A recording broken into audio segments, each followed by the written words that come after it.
फिर वाणी पर नजर रखिएगा, हमारी वाणी शुद्ध होनी चाहिए। फिर दृष्टि पर नजर रखिएगा, हमारी दृष्टि शुद्ध होनी चाहिए। यदि ये सब शुद्ध होंगे तो परम शुद्ध परमात्मा का चिंतन स्वाभाविक होने लगेगा। थोड़ा प्रयास करते ही वो मन पकड़ लेगा। अगर ये अशुद्ध हुए तो विक्षेप पड़ेगा और बार बार भजन रुकेगा और भजन में अरुचि हो जाएगी। इसलिए इस पर ध्यान दीजिए। आहार हमारा शुद्ध होना चाहिए, विचार शुद्ध होना चाहिए, व्यवहार शुद्ध होना चाहिए, हमारी वाणी शुद्ध, दृष्टि शुद्ध। दृष्टि शुद्ध जैसे अब जो मन आया सो मोबाइल से देख रहे हैं, गंदी बातें दूसरों के दोष दर्शन कर रहे हैं, गंदी बातें बोल रहे हैं, गंदे विचारों का स्वाद ले रहे हैं अंदर, गंदी क्रियाओं को कर रहे हैं, फिर वो भजन एक नाटक हो जाएगा, वो फिर लाभ नहीं मिलेगा। अगर हमारा भजन ठीक चल रहा है तो हमारा विचार शुद्ध हो जाएगा, हमारे आचरण शुद्ध हो जाएंगे। जैसा आपने कहा संसार से अरुचि होने लगी है, वो अंदर ही अंदर होनी चाहिए, बाहरी व्यवहार नहीं रुकना चाहिए। जिससे जो व्यवहार है वैसे ही होना चाहिए। हमें व्यवहार में रुचि नहीं है पर हम व्यवहार कर रहे हैं और बहुत अच्छे ढंग से कर रहे हैं, सांगोपांग व्यवहार कर रहे हैं, पर व्यवहार में रुचि नहीं। ऐसे गृहस्थ धर्म में चला जाता है। जो व्यापार जो नौकरी हम कर रहे हैं वो यथावत कर रहे हैं, पर हमारा कोई आसक्ति नहीं रह गई। अंदर ही अंदर भजन अनासक्त करके परमात्मा की प्राप्ति करा देता है। विनीत कुमार जी हरिद्वार से। श्री हरिवंश। श्री हरिवंश महाराज जी, अगर गुरु में इतनी आसक्ति हो जाए कि गुरु में ही भगवान दिखाई दें और क्या बात, मन ही मन बात करें उनसे, इससे बढ़कर क्या बात हो सकती है? इससे बढ़कर क्या बात हो? धन्य भाग है जिनको गुरु साक्षात परब्रह्म तस्मै श्री गुरुवे नमः। गुरु में परब्रह्म दिखाई देने लगे, फिर क्या कहना, फिर तो बात बन गई। गुरु में आसक्ति हो जाए तो बहुत बड़ी बात है। गुरु में जैसे अपनी माँ में आसक्ति हो जाती कि मेरी माँ, मेरे पिता, ऐसे मेरे गुरुदेव। अगर संसारिकता की भी तरह आसक्ति हो जाए तो जो आसक्ति, कपिल भगवान देव जी कहते हैं, जो आसक्ति संसार में बंधन का कारण है, वही आसक्ति जब किसी संत महापुरुष से हो जाती है तो मोक्ष का कारण बन जाती है। पर संतों से आसक्ति होना बहुत कठिन है, क्योंकि निरपेक्ष रहते हैं वो। और अब उनसे आप आसक्ति कर लो तो आपका कल्याण हो जाए, आपका मंगल हो जाए, तो ये तो बहुत बड़ी बात है। विकास सोनी जी जयपुर से। श्री हरिवंश महाराज। महाराज जी, आपका सत्संग सुनकर नाम जप व अच्छे आचरण अपने जीवन में उतारने का प्रयास कर रहा हूं। मैंने आपको अपना गुरु मान लिया है। महाराज जी, मेरा प्रश्न है कि जो हम राधा नाम या जो भी जप करते हैं श्री जी कृपा से, तो उस राधा नाम की बैंक का खाता किसके पास है? और इसका आचार्य के पास। जो आचार्य होते, जैसे हमारे आचार्य हैं हरिवंश महाप्रभु, जैसे किसी के आचार्य चैतन्य महाप्रभु, किसी के आचार्य हैं स्वामी हरिदास जी, किसी के वल्लभाचार्य, किसी के शंकराचार्य, किसी के निम्बारकाचार्य। तो ये जो आचार्य है ना, ये पूरा का पूरा सिस्टम संभालते हैं। आचार्य के अधीन इष्ट होते हैं। तो जो हम आचार्य प्रदत्त संतों से, जैसे हमारे पास जो नाम है, जो मंत्र है, वो हमारे गुरु का दिया हुआ है, गुरु के पास जो उनके गुरु का दिया हुआ है। जब ऐसे हम क्रम से पहुंचते हैं तो आचार्य का दिया हुआ सब कुछ होता है। तो हम जो नाम जप रहे हैं वो आचार्य का दिया हुआ है। वो आचार्य के पास, आचार्य ही उसे पास करते हैं कि ये निकुंज में जाएगा या ये वैकुंठ में जाएगा, ये कहाँ जाएगा या पुनः जन्म लेगा, ये आचार्य ही निर्णय करते हैं। आचार्य भगवान है, आचार्य ही सब कुछ है, उन्हीं की कृपा से होता है। उदय राम जी राधा वल्लभ श्री हरिवंश। श्री हरिवंश महाराज जी, मनोयोग से हर क्रिया एवं प्रत्येक कर्म को कैसे करें महाराज जी? जब तक मन निर्मल नहीं होता तब तक वो योग को प्राप्त नहीं होता, वो चंचल बना रहता है। योग कहते हैं जुड़ जाना। जब वो भगवान से जुड़ जाता है तो वो निष्पाप और अचंचल होता है। फिर उधर जिधर लगाओ मनोयोग से। अभी तो मन चंचल है, अपवित्र है। अपवित्र मन चंचल होता है और पवित्र मन एकाग्र होता है। तो जब हम खूब नाम जप करेंगे, वाणी जी का गायन करेंगे, कोई पाप आचरण नहीं करेंगे, तो हमारा मन पवित्र हो जाएगा। और पवित्र मन ही एकाग्र जहाँ लगाना चाहोगे वहाँ तन्मयता पूर्वक लग जाएगा। अभी हम भगवान में भी लगाना चाहते हैं तो संसार में जाता है, और संसार में भी देखो तो भूत भविष्य का चिंतन करता रहता है, एकाग्र नहीं रहता। तो हमें खूब नाम जप करना चाहिए, पवित्र आहार करना चाहिए, पवित्र संग करना चाहिए, जिससे हमारा मन पवित्र हो जाए। आयुषी गोस्वामी जी। राधे राधे महाराज जी। महाराज जी, एक सत्संग में सुना था, माला जपू ना कर जपू, मुख मुख से देखो, अगर ककाहरा पढ़ना है तो हम पहले अपनी क्लास को समझें।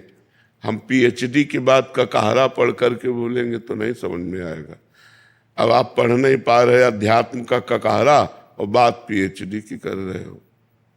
अभी तुम्हारी स्थिति क्या है, किसका प्रश्न है, तो स्थिति क्या है? अभी स्थिति तो अध्यात्म में का नहीं है और हम बात पीएचडी की करें तो बात ठीक नहीं है। ये सिद्धों की बात है। अब वो तदाकार हो गए हैं, उनको माला जपने से, मुख में जपने से क्या है, उनका तो रोम रोम भगवदाकार हो गया।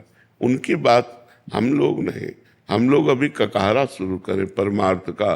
पहले भोजन सही करें, आचरण सही करें, संयम नियम से रहें, खूब नाम जप करें और जीव भाव नष्ट हो जाए, देहाभिमान नष्ट हो जाए, तब जाके वो बात आती है। अभी तो हम बहुत कच्चे हैं। वो सिद्ध पुरुष हैं जिनकी ऐसी स्थिति हो गई है। बंटी जी मुंबई से। राधे राधे महाराज जी। महाराज जी, मुक्ति या मोक्ष क्या है और उसे हम कैसे प्राप्त कर सकते हैं? ऐसा समझो जैसे भगवान रूपी समुद्र में तरंगे उत्पन्न होती हैं, तो तरंग नाम जीव। जब तरंगे शांत हो गई तो समुद्र हो गई, उसे ही मोक्ष कहते हैं। तरंग समाप्त हो जाना मोक्ष कहते हैं। तो जब तक हमारी कामनाएं हैं, देहाभिमान है, स्थूल सूक्ष्म कारण तीनों शरीरों का राग है, बाहर माया मोह ममता है, तब तक हम बंधे हुए हैं। और जब हम गुरु की शरण में जा कर के और साधना करते हैं और शरीर का राग नष्ट होता है, तो जीवै शिवा शिवः जीवः। वो जीव ही शिव है, शिव ही जीव है, उसके सिवा कोई है नहीं। एक परमात्मा के सिवा कोई है नहीं, तो भी जीव कहाँ से आ गया? वही परमात्मा ही अपने अंश से जीव रूप बना। जब अज्ञान नष्ट हुआ, अपने स्वरूप को प्राप्त हो गया, ब्रह्मविद ब्रह्मैव भवति, तो वो मोक्ष को प्राप्त हो गया। और मोक्ष प्राप्त होने का मतलब आवागमन से मुक्त हो जाना, समस्त दुखों से मुक्त हो जाना, अखंडानंद परमानंद को प्राप्त हो जाना। महासुख है मोक्ष, कोई साधारण बात नहीं। परमात्म स्वरूप में स्थित हो जाना। अब इसके लिए साधना है, गुरु चरणों का आश्रय लेकर ज्ञान मार्ग की साधना करे तो मोक्ष को प्राप्त होता है, भक्ति मार्ग की साधना करे तो प्रेम को प्राप्त होता है। अजय जी हरियाणा से। राधे राधे महाराज जी, आपके चरणों में कोटि कोटि प्रणाम। महाराज जी, मेरा प्रश्न है कि जब सब में श्री जी प्रभु विराजमान है, यही सत्य है, तो अनन्य होने से क्या तात्पर्य है? ऐसा अनुभव तो करो, पहले ऐसा अनुभव तो करो। अभी तो स्त्री पुरुष दिखाई दे रहे कि नहीं दिखाई दे रहे? उनमें भी मेरी श्री जी प्रभु, हर चीज में मेरी श्री जी है। देखो, एक होता है सुन के मानना और एक होता है जानना। अभी जाने नहीं होने प्रश्न ही नहीं उठता। जब सब में श्री जी हैं तो आप श्री जी के अनन्य हो, तो प्रश्न कैसे उठता? आपके प्रश्न उठा, इसका मतलब संशय। संशय का मतलब अभी तुम सिद्ध पुरुष नहीं हो गए कि सब में दृष्टि डाली तो केवल भगवान दिखाई दे रहे। अभी पुरुष दिखाई दे रहा, स्त्री दिखाई दे रही, जड़ दिखाई दे रहा, चैतन्य दिखाई दे रहा। तो हम पहले एक किसी भगवान के अनन्य हो जाए, श्री जी के, राम जी के, श्याम जी के, जो नाम हो, एक के अनन्य, और उसी को सब जगह विस्तार पूर्वक देखे। वही सब में विराजमान है, वही सब में विराजमान है। अब हम बहुत से भगवान के अवतार हैं, बहुत से रूप हैं, हम सबकी आराधना नहीं कर सकते क्योंकि अनंत हैं भगवान। हम भगवान के किसी एक नाम रूप को पकड़ लेते हैं और उसी से पार हो जाते हैं। तो पहले खूब भजन करो, डट के भजन करो। जब तुम्हारे अंदर भगवान का दर्शन होगा, तुम्हारे नेत्रों में भगवान छा जाएंगे, तो जिधर देखोगे उधर भगवान नजर आएंगे। पी मूर्ति नैनन बसै, तेहि रस रहाय समाए। अपने प्यारे नेत्रों में आके बस गए। तो जैसे गोपीजन कहते, जित देखूं तित श्याममयी है। मैं जिधर देखती हूँ उधर श्याम सुंदर ही दिखाई देते हैं। गोस्वामी तुलसीदास जी, जड़ चेतन जग जीव जत सकल राम मैं जान। उनको सब राम दिखाई दे रहे हैं, अभी हमें स्त्री दिखाई दे रही, पुरुष दिखाई दे रहा, अच्छा दिखाई दे रहा, बुरा दिखाई दे रहा, जड़ दिखाई दे रहा, चैतन्य दिखाई दे रहा। अभी साधना करो, अगर भूल से पीतल को सोना मान लोगे तो जौहरी के सामने जाओगे तो सोने के दाम नहीं मिलेंगे। सही ढंग से चलो तो स्थिति आ जाएगी। सर्वेश जी महाराष्ट्र से। श्री स्वामी समर्थ गुरुदेव। गुरुदेव आपके चरणों में कोटि कोटि प्रणाम। महाराज जी, कई बार हम भगवान को शरणागत होकर भी अपनी इच्छाएं जोड़ देते हैं, क्या सच्ची भक्ति में इच्छाएं रखना बाधा है? नहीं, नहीं बाधा है, इसलिए कि हम जाएं कहाँ। हमें संकट लग रहा है, समस्या लग रही, तो किससे निदान पाएं? अपने भगवान से। हमें आवश्यकता लग रही है तो हम किससे मांगे? अपने भगवान से। जब हमें आवश्यकता लगे ना, जब हमें कोई संकट लगे ना, हमारे अंदर कोई कामना ही नहीं उत्पन्न हो रही, तब वो भक्ति का प्रेम रंग आता है। तो जैसी हमारी स्थिति हो उसके अनुसार बर्ताव करना चाहिए। यदि हमारी मांग है तो हम किसी और से नहीं मांगेंगे। अगर हमने राम जी की शरण ली तो सिर्फ राम जी से मांगेंगे, श्याम जी की शरण ली तो सिर्फ श्याम जी से मांगेंगे। वही राम है, वही श्याम है, कोई अंतर नहीं है। पर एक भगवान चयन कर ले और एक भगवान की आराधना करे। अलग अलग भाव होते, कोई भगवान को माँ भाव से उपासना करता है तो वही जगदम्बा रूप से विराजमान है, कोई पिता रूप से, कोई भाई रूप से, कोई मित्र रूप से, कोई वाहिगुरु रूप से। अलग अलग, जो परमात्मा एक है उसके नाम अनेक हैं, उसके रूप अनेक हैं, भगत अनेक हैं, अनेक अनेक भगत हैं। तो हमको मांगने की अगर इच्छा है तो अपने प्रभु से मांगना चाहिए, हम किसी और से नहीं मांगते। अब प्रभु जी इच्छा खत्म नहीं हो रही है, ये भी बात प्रभु से ही कहनी चाहिए कि प्रभु इच्छाओं को या तो पूर्ण कर दो और या खत्म कर दो। हर बात प्रभु से कहनी चाहिए। अगर हमारे अंदर ये इच्छा आ रही है कि मेरी इच्छाएं नष्ट हो जाएं तो भगवान से प्रार्थना करनी चाहिए कि हे भगवान, या तो मेरी इच्छा पूर्ण करके नष्ट कर दो और या नष्ट कर दो। आप सर्व सामर्थ्यशाली हो, मांगूंगा आपसे ही, चाहूंगा आपसे ही, चाहूंगा आपको ही, आपसे ही चाहूंगा और आपको ही चाहूंगा, दूसरे की तरफ आंख उठा के नहीं देखूंगा। यह है भक्ति। यही जब रंग लाती है तो कामनाएं शांत हो जाती है। महाराज जी, प्रभु से सच्ची चाह क्या रखनी चाहिए? भजन, मिलो न मिलो, आपकी याद में रोना है, हर समय आपके लिए तड़पूं, आपके को पुकारूं, आपके चिंतन में रहूं, आपका नाम जप करूं, यही मांगना चाहिए। बट संसार में रहते हैं तो हमें भौतिक इच्छाएं भी जागृत होती हैं। अगर ये बात पूरी हो गई तो भौतिक इच्छाएं अपने आप पूर्ति होती चली जाएगी। मांगना नहीं पड़ेगा? नहीं नहीं नहीं मांगना पड़ेगा, मांगना नहीं, बिन मांगे ही सब कुछ आ जाएगा। अन मांगे आगे आवेगो, जो पल लागे पल को।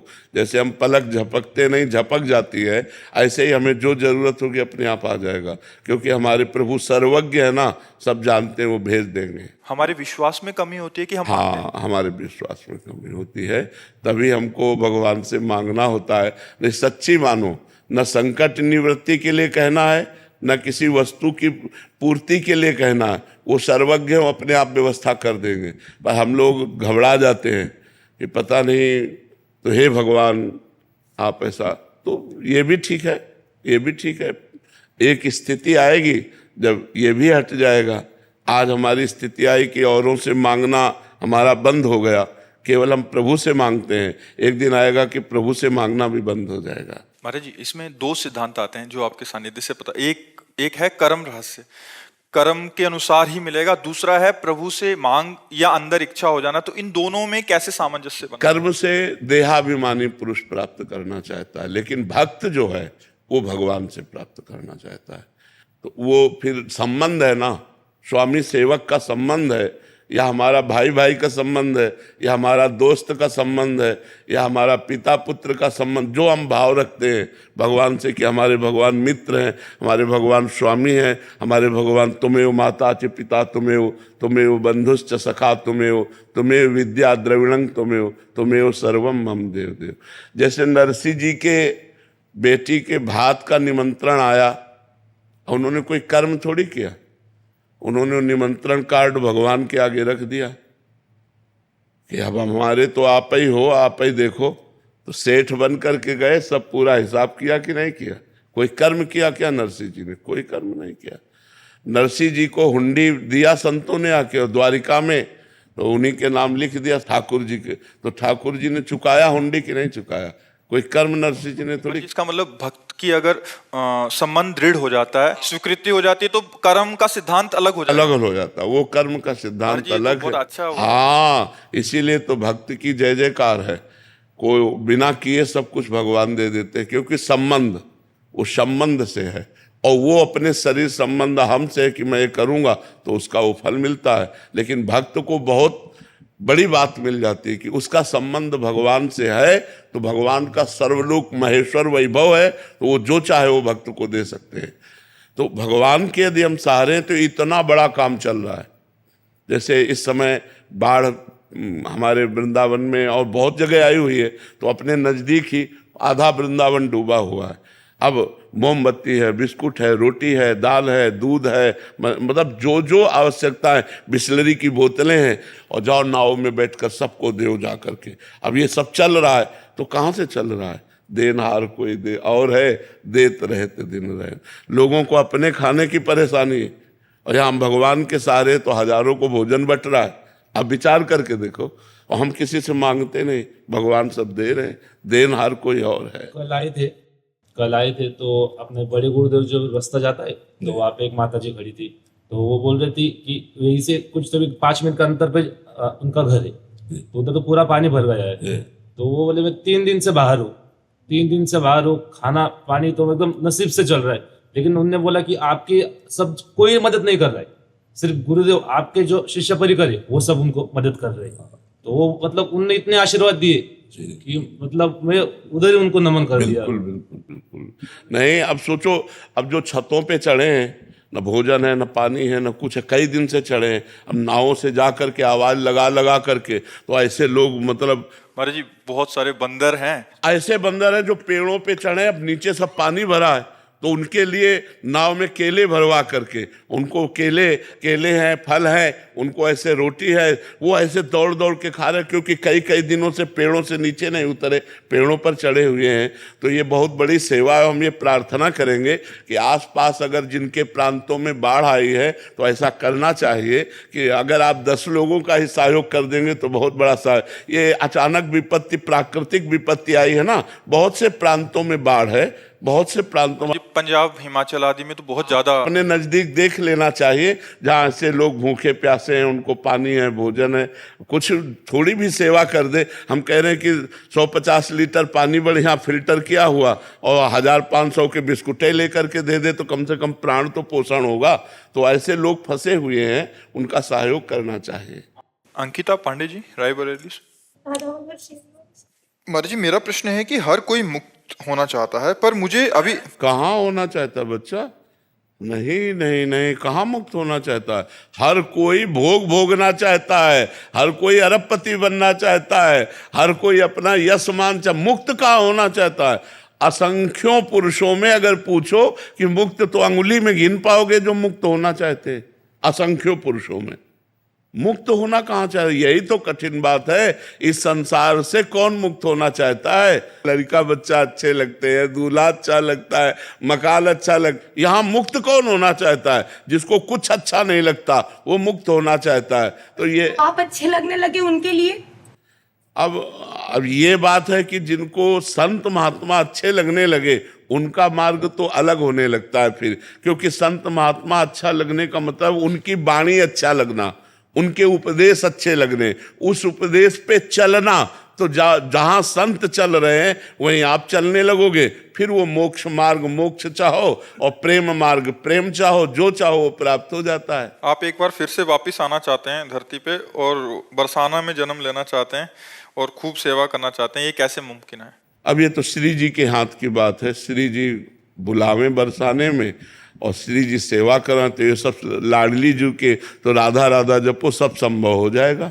राधा राधा श्यामा श्यामा खूब नाम जप करो, श्री जी का नाम रूपी धन है, तुम जो चाहेंगे वो प्राप्त हो जाएगा। हमें खूब नाम रूपी धन इकट्ठा करो। साहिल टाले जी। श्री हरिवंश। महाराज जी बिना गुरुदेव भगवान के प्रकट सानिध्य के कैसे हम ये अनुभव करें कि गुरुदेव भगवान हम आपकी सेवा कर रहे हैं, चरण दबा रहे हैं, पंखा कर रहे हैं? भाव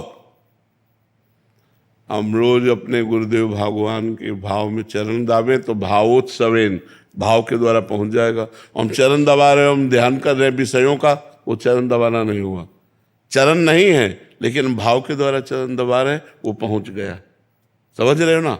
भाव, भावोत्सवेन भजताम रस काम धेनुम तम राधिका चरण रेणु महामिश्वरामी। जैसे हम लोग शुरुआत में था तो 4 फूल मांग लाए मालियों से और ऐसे बिछा दिए रात्रि में, गर्मी के समय में, और फूलों की सैया, और श्री जी उसमें विराजमान, लालजू विराजमान। अब चरण चाप रहे, चापत चरण मोहन लाल, कुंवरी राधे पलंग पौढ़ी, सुंदरी नौ बाल, कबहू कर गई नयन लावत कबहू छुआत।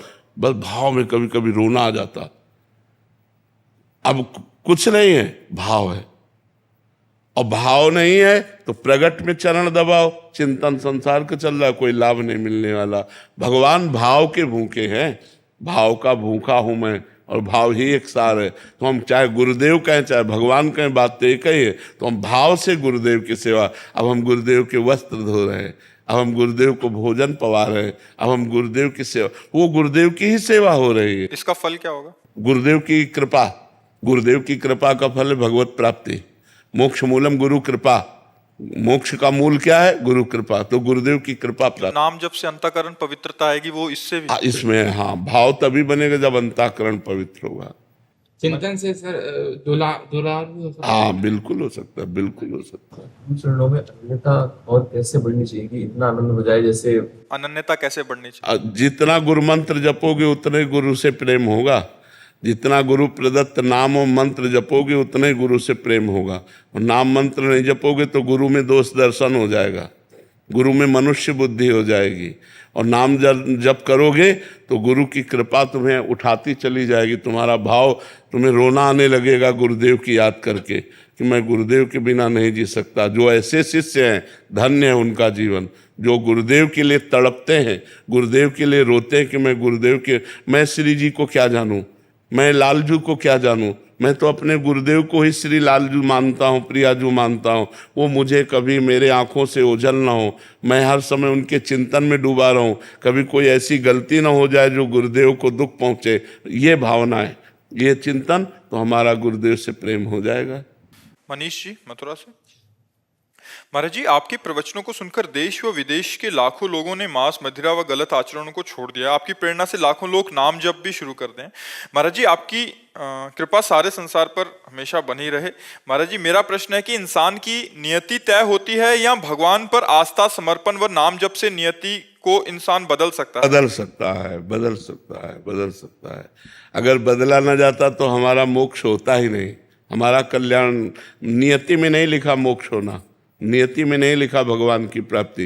ये भजन के बल से होता है। नवीन कर्म, भजन, हमारे प्रारब्ध के जो अंक लिखे हुए हैं उनको बदल दिया, आवागमन को रोक दिया, हम मोक्ष को प्राप्त हो गए। पर इतना डट के भजन हो तब। जैसे 500 ग्राम पाप है और आपका 50 ग्राम भजन है तो क्या समझ में आएगा? जब 550 ग्राम भजन बढ़े तब समझ में आएगा कि हाँ रंग ला रहा है भजन।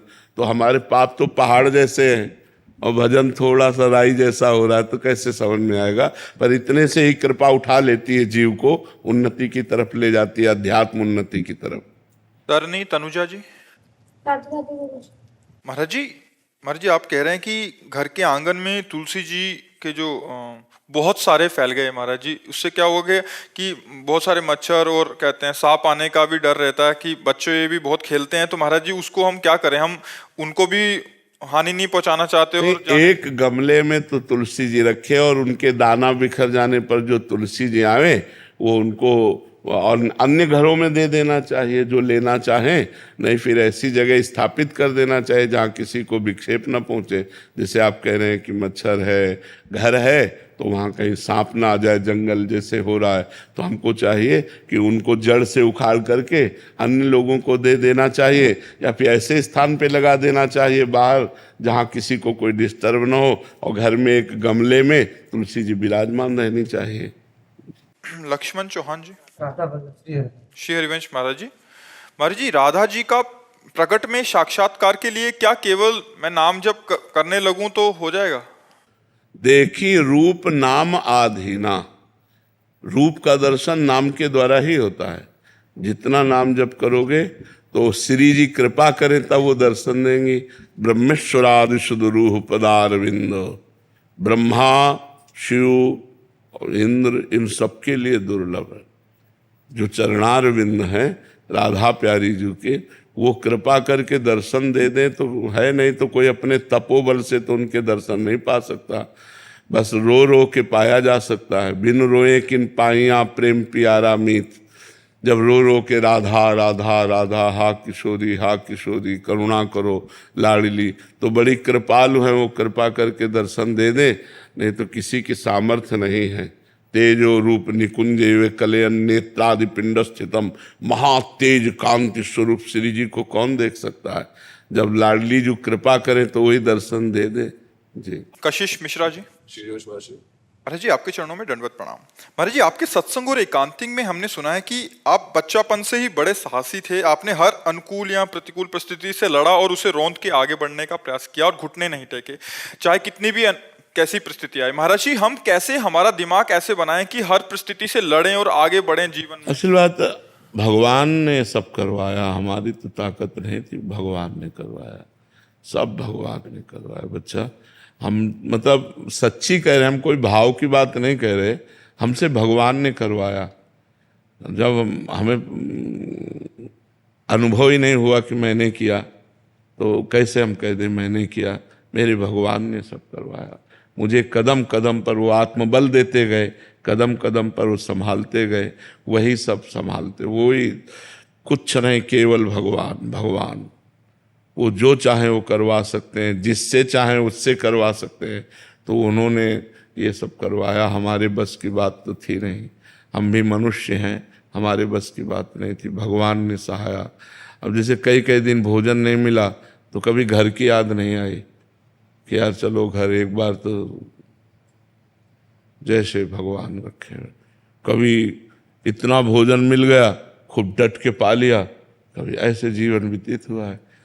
तो भगवान जैसे रखें वैसे बस रहने में। जी हमें तो कोई भी अनुकूल या प्रतिकूल परिस्थितियां, मन का कोई भी क्लेश होता है आपके समक्ष हम बता देते हैं और आपने सारी व्यवस्थाएं खान पान की सबकी। महाराज जी आपके जीवन में तो बचपन से लेके कोई सानिध्य ही नहीं सुनने था। वाला ही नहीं था, किससे कहें। तो महाराज जी उस स्थिति में आप कैसे महाराज जी अपने आप को कैसे संभालते थे? भगवान, यही तो कह रहे उस समय भगवान अंदर से संभालते, तब भी महाराज जी दृढ़ आश्रय था। बिल्कुल भगवान संभालते थे। जब हमें कभी शारीरिक पीड़ा पहुंचती तो गंगा किनारे थे, तो स्मशान में जब कुत्ते लाश नोच रहे होते उस समय दिखाते थे कि देख ये होता है शरीर की दुर्दशा, तो तू जीवित है अभी, नाम जप कर ले, भगवान का चिंतन, मरने के बाद तेरे शरीर की यही दशा होगी। घोर वैराग्य में जीवन, अपने आप विचार आते थे। अपने आप विचार, वो वही तभी तो इससे कह रहे हैं कि भगवान ही सब करते हैं, वही संभालते हैं वही। महाराज जी अभी भी आपका एकांत का मन होता है? हाँ, मतलब कोई ना देखे आप, ना कोई भीड़? हमारे मांग जो अंदर की है कि जैसे गंगा का किनारा है, यमुना का किनारा है, हम अकेले टहल रहे हों, अकेले चुपचाप हों, बस रात दिन ऐसे शांत एकांत, बस किसी से कोई मिले ना, कोई मतलब ना, बस ऐसा बंद कर दो। मन की मांग ये है। मतलब नदी और लता ये दो बहुत प्रिय है। क्योंकि बचपन से गंगा का किनारा सेवन किया ना, तो धाराजू को देखना कि गंगा जी का इतना पाट लंबा चौड़ा, खूब खूब जल को देखना, और एकांत, लताएं जल को छू रही हैं ऐसे खूब, तो एकांत शांत बैठे लहरों का दर्शन करना, उसी में भगवत चिंतन में डूबना, ऐसा। पर वो गंगा जी से बहुत प्रेम है, तो गंगा शब्द सुनते ही हमारे रोम रोम, अच्छा आप गंगा जी के किनारे से आए हो, आप गंगा जी नहाते हो, आप गंगा जी के दर्शन किए, इतना प्यार गंगा जी से। शाश्वत जी मुंबई से। राधे राधे महाराज जी। महाराज जी जैसे कि आपने पहले भी बताया कि मन पे 3 गुणों का प्रभाव होता है, सतोगुण, तमोगुण और रजोगुण। महाराज जी कच्चा साधक इन तीनों गुणों में भेद कैसे कर पाए कि उस पर कौन सा गुण? जिस समय हमारा मन करुणा से युक्त हो, भगवत चिंतन की तरफ इच्छा हो, संसार से वैराग्य की भावना हो, पवित्र विचार उत्पन्न हो रहे हों, इंद्रियों को भोगों का आकर्षण न हो, तो समझना चाहिए सतोगुण चल रहा है। शास्त्र स्वाध्याय में रति, भगवान के नाम गुण लीला में रति, परोपकार में रति, ये सब सतोगुण के लक्षण हैं। और जब इंद्रियों के भोगों की प्रबल लालसा हो, षड विकारों का तांडव अंतःकरण में हो रहा हो, काम क्रोध लोभ मोह मद मत्सर, धन प्रिय लग रहा हो, मान प्रिय लग रहा हो, तब समझना चाहिए कि रजोगुण बढ़ रहा है हमारे अंदर। और जब निद्रा आलस्य प्रमाद हिंसा द्वेष ऐसी भावनाएं प्रकट हो रही, तब समझना चाहिए तमोगुण बढ़ रहा है। लेकिन इन तीनों गुणों का अतिक्रमण करके गुणातीत होने के लिए भगवान का नाम गरज रहा है। यदि हर गुण की परिस्थिति में नाम जप करोगे तो गुणों पर विजय प्राप्त कर लोगे। जैसे तमोगुण बढ़ रहा है तो फिर कीर्तन करना चाहिए, क्योंकि तमोगुण की स्थिति में चिंतन नहीं हो सकता, मानसिक जप नहीं हो सकता। जब रजोगुण बढ़ रहा हो तो सत्संग सुनना चाहिए। बड़े बड़े महापुरुषों के वचनों का जब हम श्रवण करते हैं तो रजोगुण का नाश होता है। और जब सतोगुण बढ़ रहा होता है तो अपने आप भागवतिक प्रवृत्ति आती है। तो सतोगुण तभी बढ़ता है जब हमारा भोजन सात्विक होता है, जब हमारा दर्शन सात्विक होता है, जब हमारा संग सात्विक होता है, जब हमारा पेय पदार्थ सात्विक होता है। अब जैसे ये सब रंग बिरंगे में जो पानी आते हैं, हाँ, ये सब रजोगुण तमोगुण बढ़ाने वाले हैं। बाजार का जैसे बना हुआ पदार्थ है वो रजोगुण तमोगुण बढ़ाए। शुद्ध सात्विक रसोई का बना हुआ भोजन, भगवान को अर्पित किया हुआ प्रसाद, वो सतोगुण बढ़ाता है। तो अगर हम तमोगुण रजोगुण पर विजय प्राप्त करना चाहते हैं तो हमारा पहनावा, हमारा खान पान, हमारा दर्शन, अब रजोगुण का मूर्तिमान स्वरूप मोबाइल सबके पास रहता है। अगर मोबाइल से सत्संग सुनो तो सतोगुण बढ़ा सकता है, नहीं तो अगर संसारिक चित्र देखो, गंदी बातें देखो तो रजोगुण तमोगुण को बढ़ाएगा। इसलिए हमारा सतोगुण बढ़े, हमको ऐसा संग करना चाहिए, ऐसा देखना चाहिए, ऐसा सुनना चाहिए, ऐसा बोलना चाहिए, ऐसा खाना चाहिए, ऐसा पीना चाहिए, तो हमारा सतोगुण बढ़ेगा। और जैसे जैसे सतोगुण बढ़ेगा वैसे वैसे हमारी आध्यात्मिक उन्नति होगी। आध्यात्मिक उन्नति के साथ ही आधुनिक उन्नति ठीक है। आधुनिक उन्नति हो रही, आध्यात्मिक नहीं, तो उसका परिणाम पतन ही होगा। आध्यात्मिक के बिना आधुनिक उन्नति टिक नहीं सकती है, क्योंकि हमसे ऐसे अपराध बन जाएंगे जिनके कारण हमारी आधुनिक सुविधाएं भी छिन जाएंगी। इसलिए आध्यात्मिकता, शास्त्र स्वाध्याय, संतों की वाणी का मनन और आचरण में उतारना ये अत्यंत आवश्यक है। तभी ये रजोगुण तमोगुण का क्षय हो जाता है और सतोगुण बढ़ता है। बहुत कृपा, बहुत कृपा, बहुत कृपा। अहो भाग्य, अहो भाग्य, बहुत लालायित थे दर्शन के लिए,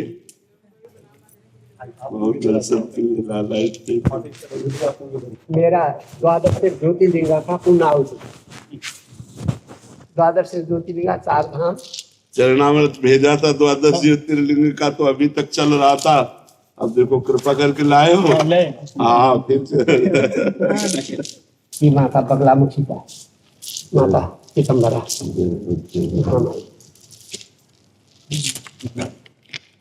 ये पशुपतिनाथ भगवान का, वहाँ पशुपतिनाथ भगवान का ये अभिषेक का, ये सारा तारू धाम और द्वादश ज्योतिर्लिंग अमरनाथ से लेकर सब जल। ये रामेश्वरम का 22वें कुंड का जल। और आपने ये निहाल कर दिया है ये पूरे भारत के तीर्थ। ये सारे संपूर्ण तीर्थों का प्रसादी, इसलिए आपके सारे भारत के तीर्थ यही आते हैं आपके लिए। सारे तीर्थों का अर्पण हो।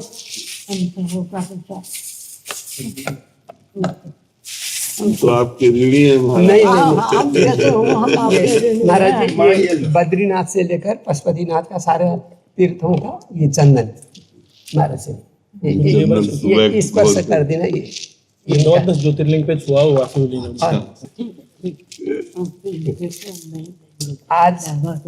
आज मेरा द्वादश ज्योतिर्लिंग 4 धाम का पूर्णाहुति, और पिछला बार होना था, वो हो नहीं सका स्वास्थ्य के कारण महाराज श्री का। तो इसीलिए आज मेरा द्वादश ज्योतिर्लिंग पूरा हुआ, चारों धाम हुआ, और पशुपतिनाथ में 10 महाविद्या यज्ञ का और महाराज श्री का दर्शनों से मेरा आज पूर्ण आहुति हुआ। और महाराज जी ये मैं प्रभु मेरे भगवान। ये माता जी, और ये माता जी अमेरिका से, ये जो नहीं मैं जमीन में बैठा महाराज जी को सुख मिलेगा। प्रभु मैं महाराज जी ये का काशी विश्वनाथ जी का काशी विश्वनाथ जी आज बहुत हृदय आनंदित हुआ आप। आज मेरा मूर्तिमान तीर्थ स्वरूप हो आप, मूर्तिमान भगवत स्वरूप आप, मूर्तिमान। आप विराजेंगे तो महाराज जी भी विराजते हैं। महाराज श्री नहीं, महाराज श्री वहीं विराजे, मैं यहाँ बैठूंगा। इस पवित्र रज, पवित्र दर्शन और महाराज श्री का आशीर्वाद, मैं हर दिन कुर्सी में बैठता हूँ, जहाज में भी उड़ता हूँ, ये कहाँ मिलता। इसीलिए ये तपस्या था, ये तप था कि ये तप आज मेरा, मैंने यही सोचा था कि मैं जब द्वादश ज्योतिर्लिंग और 4 धाम होगा तो फिर 10 महाविद्या यज्ञ काठमांडू पशुपतिनाथ में, तब महाराज श्री का दर्शन करके जल अर्पण करूंगा, तभी मेरा पूर्णाहुति होगा। ये आज मेरा पूर्णाहुति सफलता हुआ। आप जो महापुरुष हमें अपना आशीर्वाद दे रहे हैं, इसीलिए हम जीवित हैं, नहीं तो हमारी किडनी फेल, हम कब मर जाते। ये तो केवल आप सिद्ध महापुरुषों की कृपा से हम जीवित हैं, सिद्ध। आप प्रभु अजर अमर है, और आप जुग जुगांतर हम लोग को कृपा पर आशीर्वाद प्रदान करते रहें, और हम लोग आपका चरण का धूल लेकर के हम लोग मोक्ष गति प्राप्त कर सके। जिनको आपकी चरण धूल मिल गई वही महान हुए, वही पावन हुए। ये आपका वात्सल्य है कि आप जैसे माँ बच्चे को गोद में बिठाती है और अपने जमीन में बैठकर, ऐसे आप ये जमीन में बैठकर माँ की तरह वात्सल्य करके हमें पुष्ट कर रहे हैं। आप कृपा कर रहे हैं महाराज जी, आप बहुत कृपालु हैं, करुणामय हैं। जैसा संतों का स्वभाव और महिमा देखी शास्त्रों में, वो प्रगट आप में देखने को मिल रही है। किंचन मात्र कहीं अभिमान नहीं, किंचन मात्र कहीं गर्व स्पर्श नहीं, और इतना सब महान कार्य। और देखो, प्राणों का पोषण अन्न से होता है। कोई भी जीव अपने मनुष्य शरीरधारी, प्राणों का पोषण अन्न। महाराज जी एक नारियल का केवल जल पी करके प्राण पोषण कर रहे हैं, मतलब ये अलौकिक बात है। और पूर्ण स्वस्थ हैं और पूर्ण तेजस्वी हैं। ये सब आप लोगों का ही तो आशीर्वाद है। आज हम पिता परमेश्वर से मिल रहे हैं, और पिता परमेश्वर नारायण का मेरे ऊपर में कृपा बरस रहा है। आपकी कृपा से ही आज मैं चल रहा हूँ, आगे भी चलूंगा। आपका रोजाना दिन में 10 बार 50 बार तो नाम उच्चारण होती है। सभी हमारे मिलने भगत जगत कहते हैं कि महाराज श्री का दर्शन करवाओ। मैं बोलता हूँ देश जाते हैं आप, मतलब महाराज श्री का दर्शन के लिए सिफारिश नहीं, सिफारिश करके जाना वो मजा नहीं आता है। जब चल करके आप लोग जाओगे, दर्शन लाभ लोगे, तभी वो फल प्राप्ति होता है। वो दिन तिरुपति बालाजी से आए तो महाराज श्री का स्वास्थ्य खराब होने के कारण, माता जी आप तो आए हुए थे, आपको परिक्रमा मार्ग में गुरुदेव दर्शन किया था। हाँ, अब जैसे किडनी खराब है ना, तो बस कृपा से चल रहे हैं हम तो। बहुत भाई श्री जी की बहुत बड़ी कृपा है उनका। पर हमें आपकी कृपा से कोई कष्ट नहीं है। अच्छा प्रभु आप स्वयं अवतार हैं। हमें प्रसन्नता रहती है। आप संतों की कृपा से हमको एक अपार सुख रहता है। हमको ये सब किडनी फेल और ये सब हमें कोई डिस्टर्ब नहीं कर पा रहा। हाँ, महापुरुषों की कृपा से हम डिस्टर्ब नहीं है। सच में आपको तो हमेशा बहुत प्रसन्न देखते हैं, देखते रहते हैं ना, इतना अच्छा लगता है कि इतने साल से किडनी में प्रॉब्लम और इतने खुश है। ये जो पूरे देश भर का परम पवित्र चरणामृत और तीर्थ जल पिलाते हैं ना,